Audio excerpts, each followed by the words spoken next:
Sup? Today, I'm going to share 3 progressively more disturbing stories, and at the end of each of them, I'm going to share the photo that is famously associated with them. But before we get into today's stories, if you're a fan of the strange, dark, and mysterious delivered in story format, then you've come to the right place because that's all we do, and we upload 2 or 3 times every week. So if that's of interest to you, please become a surgeon at the hospital located closest to where the like button lives, and then eventually, when the like button goes in for very minor outpatient surgery, accidentally perform a craniectomy on them. Also, please subscribe to our channel and turn on all notifications so you don't miss any of our weekly uploads. All right, let's get into today's stories.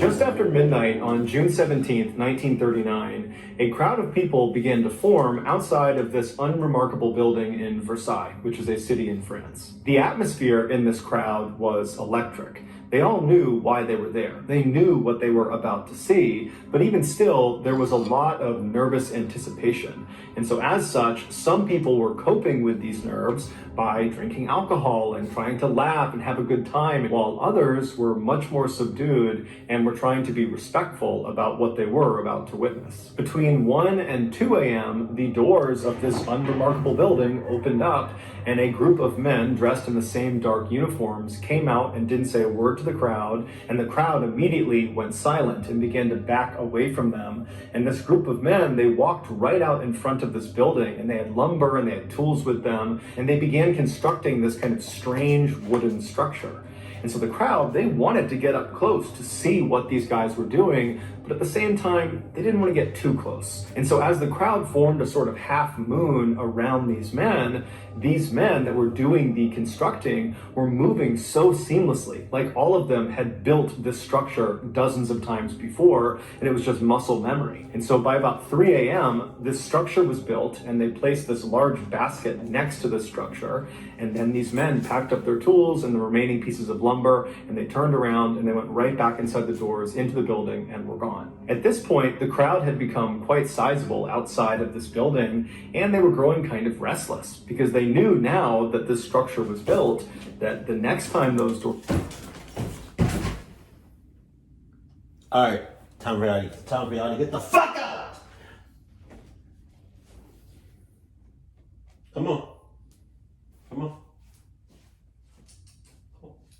Come on. Thank you. Cause damn.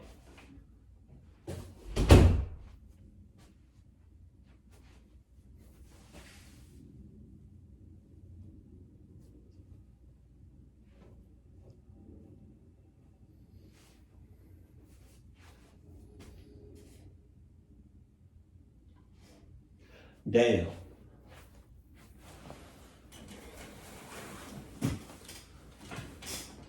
Oh my God. Hold on. Oh no, you didn't. How y'all gonna fuck up my... Oh my God. Now one of my lights, like the umbrella, all my lights is bent because of them. They are never ever to come in here while I'm doing production. Because damn. open, the show is really going to start. This spectacle they are all there for, it's about to happen. And the crowd all knew that this event couldn't happen if the sun was up. Because if the sun was up and the area was well lit, the press would be able to take pictures and film it. And that's not what officials wanted. They wanted this to happen in the darkness. But for whatever reason, things seemed to be getting delayed inside of this building. And so the crowd was just getting more and more restless. People are getting more and more drunk, and they're getting louder and more disruptive and boisterous. And then around 4:45 a.m., the sun had come up. And so the press was out in full force with their cameras trained at the doors of this building. And so the crowd really at this point is not actually expecting this event to take place, because at this point it just seems totally unlikely. But at 4:50 a.m., those doors swung open, and standing in the threshold was 31-year-old Eugene Weidman, who was a convicted serial killer. His arms were tied behind his back, and the collar of his white shirt had been tucked down inside because they needed his neck to be free and clear because he was about to be beheaded. Damn! 2 guards on either side of Eugene, they pulled him forward out towards the crowd so the executioners behind him, who were dressed all in black, could filter out and take up positions alongside the guillotine, which is that wooden structure that had been built earlier in the morning. And so as Eugene is being brought out towards the crowd and everything is getting set up for his execution, the crowd went wild. They were shrieking and howling and laughing and pointing and booing and just generally being completely rambunctious and totally bloodthirsty.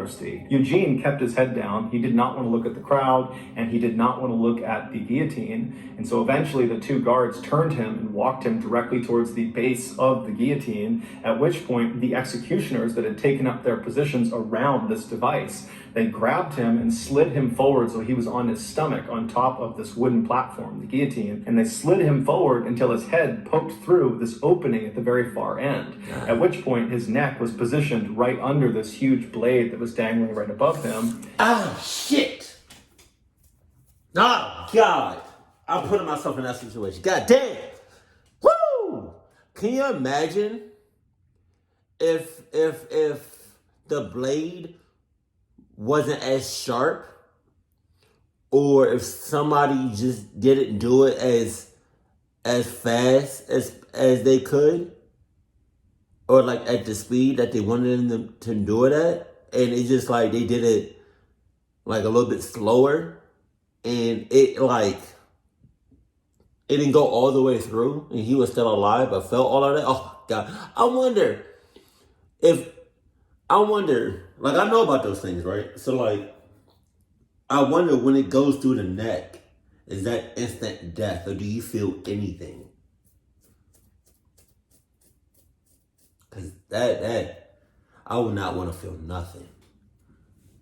And his head was positioned over a metal bucket on the ground, which he would be looking directly at. At this point, the crowd was at a fever pitch, and one of the executioners pulled a lever. The blade came soaring down, and it removed his head. His head fell into the bin, and the executioners pushed his torso into the basket that had been placed out there earlier. And then the executioners and the prison guards, they gathered up Eugene's body parts and went right back inside of the building, which was a prison. At this point, the crowd was cheering and going wild, and they ran up and began dabbing their scarves and their handkerchiefs in Eugene's blood, which was on the ground, as a sort of souvenir from having been at this execution. And of course, because the sun had been out for this entire spectacle, all of this had been captured on film. And so later that day, and for the next couple of days, the headlines all over France were about this bloodthirsty crowd that was cheering as this man was beheaded, and it just overall made France look really, really bad. And so French leaders decided that from that point forward, they could no longer do any more public executions. So the guillotine would continue to get used for decades beyond this point, but it was all behind closed doors. Also, random fact about being beheaded by a guillotine: your head, after it's been separated from your body, stays conscious for about 10 to 12 seconds, so they say. Oh, wow. Apparently, there's been lots of cases where the executioner, after the condemned has had their head removed, will yell the name of the person who has just had their head removed, and that person's head will look over at the person calling to them and will blink or try to mouth words for several seconds before the lack of oxygen kills the brain, and then the head is no longer conscious. Oh my Here are God. some of the more notable pictures that were used in the media from Eugene Weidman's execution. Oh my God. Oh my God.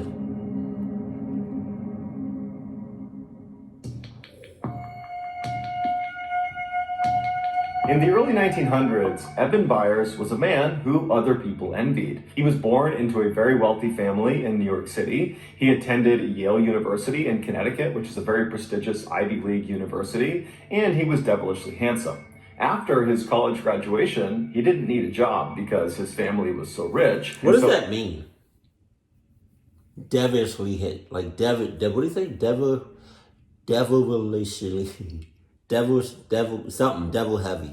Devil heavy.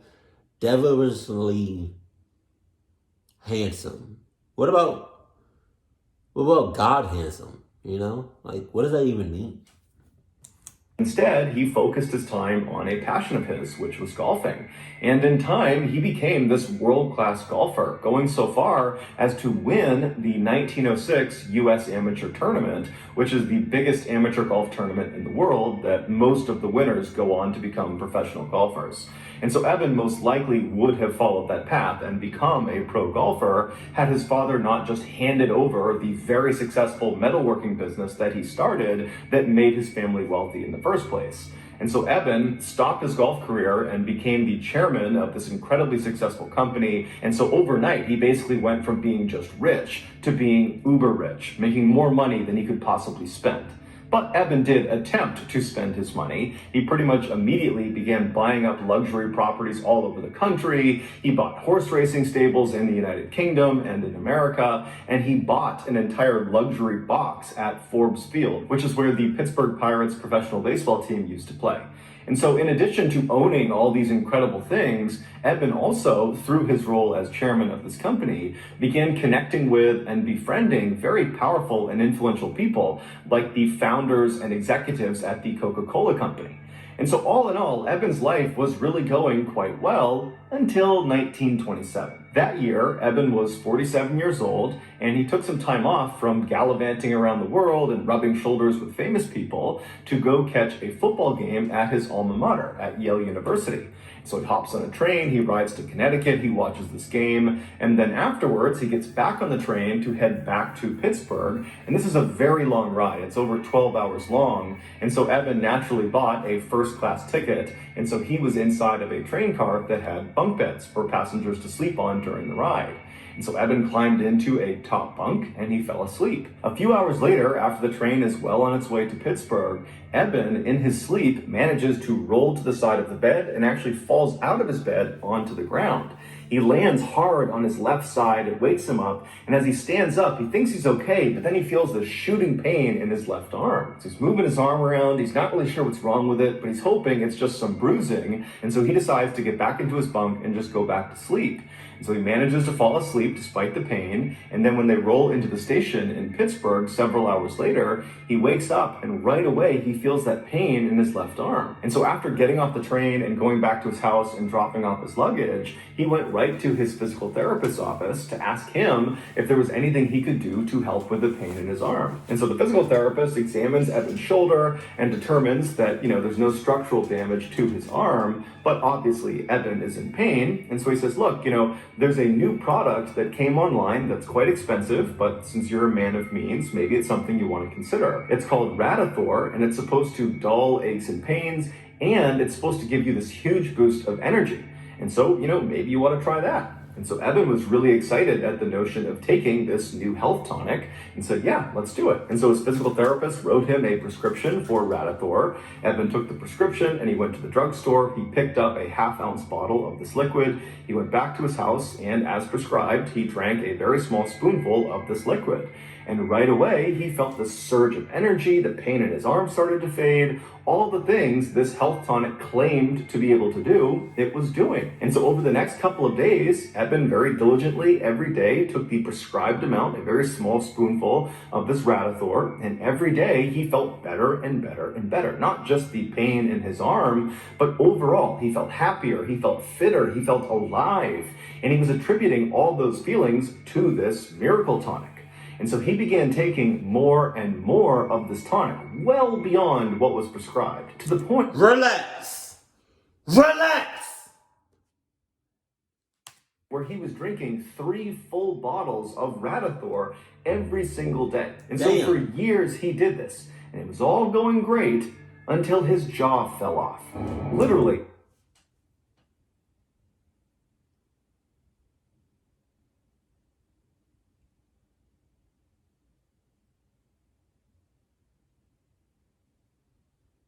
Let me do the Mr. Ballen,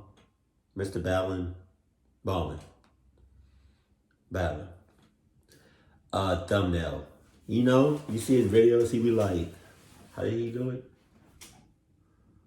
Is it this hand? Or is it this hand?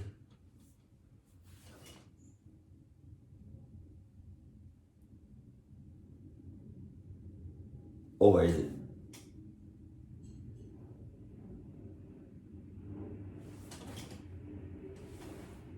I don't know. I'm gonna use one of those. In 1931, one day, his lower jaw just separated from his skull and went, Woo! God damn! Damn! Oh, God! 2 questions. Did he feel it come off? Or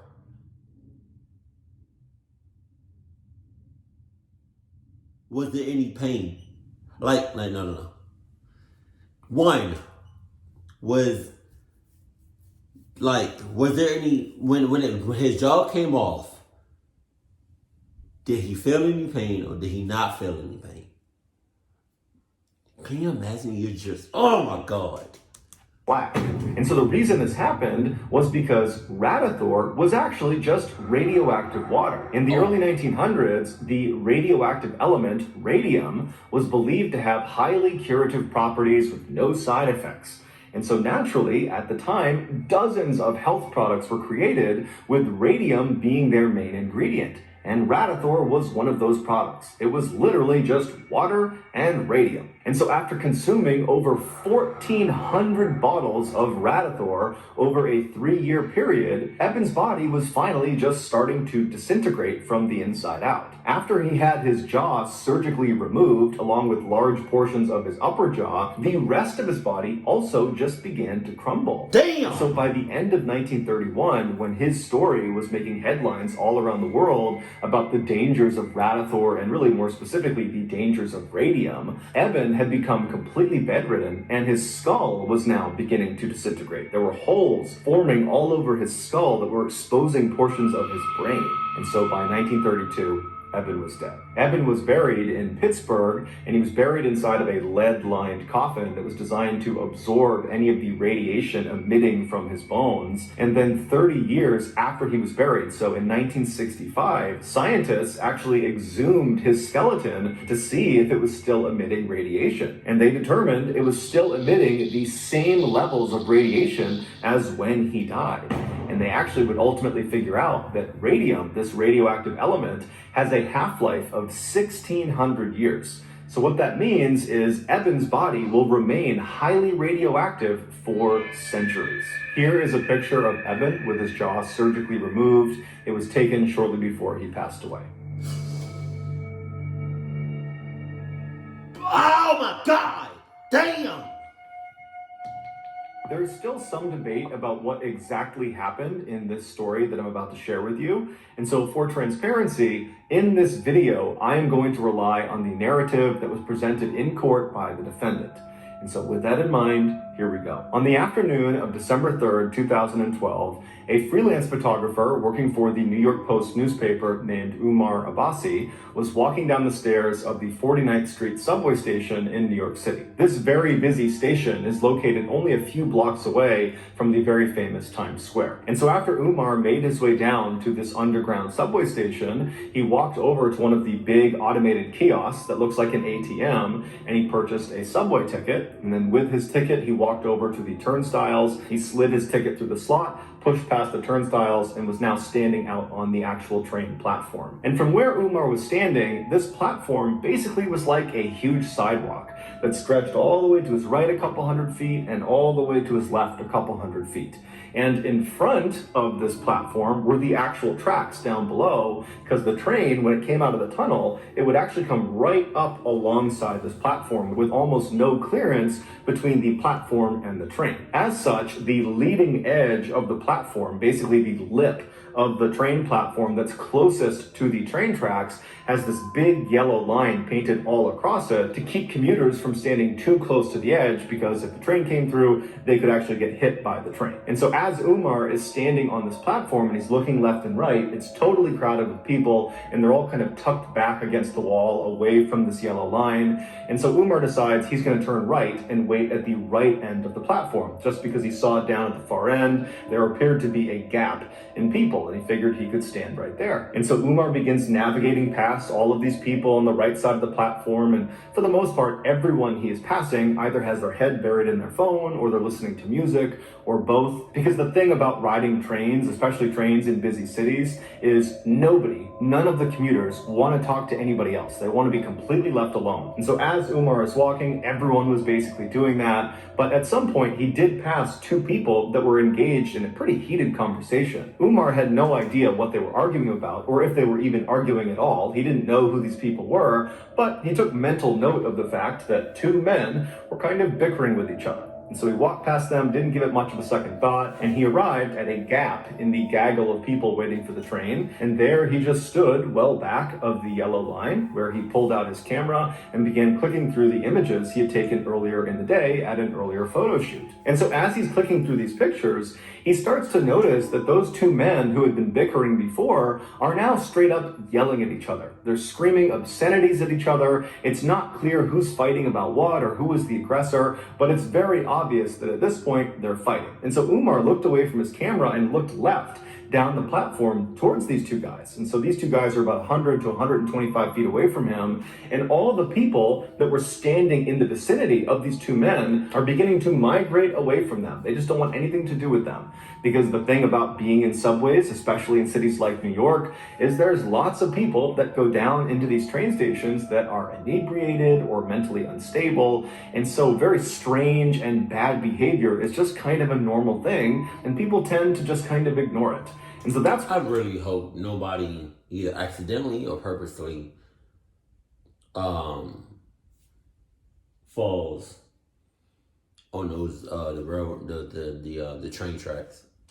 Happening. People are kind of walking away from these two fighting men, doing their best to pretend it's not happening. And so Umar spent a couple more seconds staring down the platform at these two men, but eventually just shrugged and thought, you know what, whatever problems they have, they're not mine. And so Umar went back to his camera and continued to click through his pictures, when all of a sudden he hears a scream coming from the left side of the platform. But it was not a scream that sounded like it came from either of these two men. And so Umar looked up from his camera and looked left down the platform, and now he just sees chaos. It's people running away from these two men. People are running to get away from whatever is happening around them. And so Umar is thinking these men must have come to blows and they're now fighting actively, physically with each other. But when finally the crowd kind of cleared for a second, he saw a woman pointing down at the train tracks right in front of where those two men had been standing. And so Umar looks at the woman and he follows her finger down onto the tracks, and he sees there is now a man, one of the two men who have been fighting, laying face down on the train tracks. And then, to Umar's horror,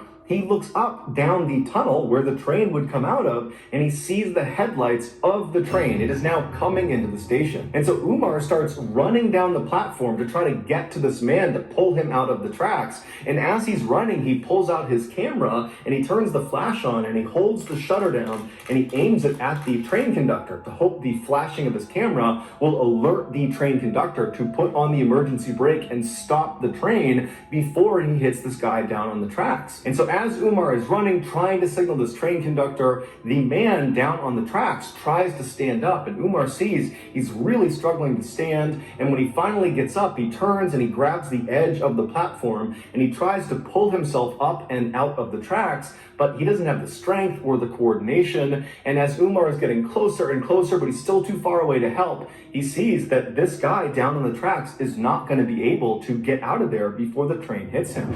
And so Umar finally comes to a stop, and he watches as this man down on the tracks lets go of the lip of this platform and just turns and faces the train like he knows what's about to happen. And then seconds later, the train, although it did try to stop, impacted this man and killed him instantly. The man's name was Kai Khan, and he was 58 years old. When the police finally showed up, they arrested the other man who Han had been fighting with. He was a 30-year-old named Naeem Davis, and Davis would actually tell police that he had been fighting with Han and he had pushed him onto the tracks, but it was in self-defense. However, that self-defense story didn't stop him from being charged with murder. While Davis sat in jail waiting for his trial, the media and the public at large had already come to the conclusion that Davis was guilty. And this was due in large part to a particular picture. As Umar was running down the platform, holding up his camera, holding the flash down, trying to flag the train conductor to get him to stop, Umar was also taking dozens and dozens of pictures. And those pictures were of Han right before he was struck by the train. Shit. And so after Umar ultimately discovered he had taken these pictures, he gave them to his employer, the New York Post newspaper, and the day after the incident, they ran on the front page a picture of Han right before he's about to be killed with the headline, "Doomed." And so once the public saw this picture, nobody could believe that Davis was anything other than a cold-blooded killer for pushing this poor innocent man onto the tracks. But as it would turn out, nearly 5 years later, when Davis did finally get his trial, he was acquitted of all charges because it turned out Han was very drunk and had picked a fight with Davis, and Davis was filmed on more than one occasion on the platform trying to get Han to leave him alone. And so finally, after Han began making death threats and then grabbed Davis's shoulder, Davis turned around and pushed him, and Han, being drunk, stumbled and fell backwards onto the tracks and then was ultimately killed. Here is the infamous photo of Han on the cover of the New York Post newspaper. God damn. So that's going to do it, guys. Can you imagine being a person driving that train? Yeah, I would never live with that. Guys, if you found the secret in today's episode, let us know in the comments section what it is and where you found it, so give us the timestamp. And if you're the first to do that, we'll pin you at the top of the comments section. If you got something out of today's episode and you haven't done this already, please become a surgeon and get a job at the hospital located nearest to where the like button lives. And then eventually, when the like button goes in for very minor outpatient surgery, accidentally give them a craniectomy. Also, please subscribe to our channel and turn on all notifications so you don't miss any of our weekly 2 or 3 video uploads. We are now selling merchandise like flannels and hats and sweatshirts and mugs and all sorts of stuff. If you're interested in official Mr. Ballen merch, go to shopmrballen.com. If you want to know about upcoming deals and promotions, check out our shop's Instagram page. The username is shopmrballen. If you want to get in touch with me, you can direct message me on Instagram or on Twitter. My username for both platforms is the same. It's johnballen416. I also have a ton of content over on TikTok where my username is Mr. Ballen. We also have a second YouTube channel called Mr. Ballen Shorts, where we post random short videos and lost episodes. We also have a Facebook page just called Mr. Ballen, where we post very condensed versions of the stories we post on YouTube. If you have a story suggestion, please submit it to our subreddit just called Mr. Ballen. It's linked in the description below. So whether I see you on Instagram, Twitter, TikTok, Reddit, YouTube, Facebook, or some combination, just know that I really appreciate your support. And until next time, that's going to do it. See ya. I want to say...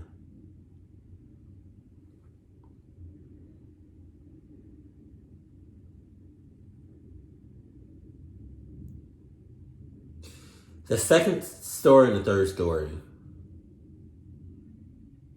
would have to be, yeah. Cause the second with the second story, the something.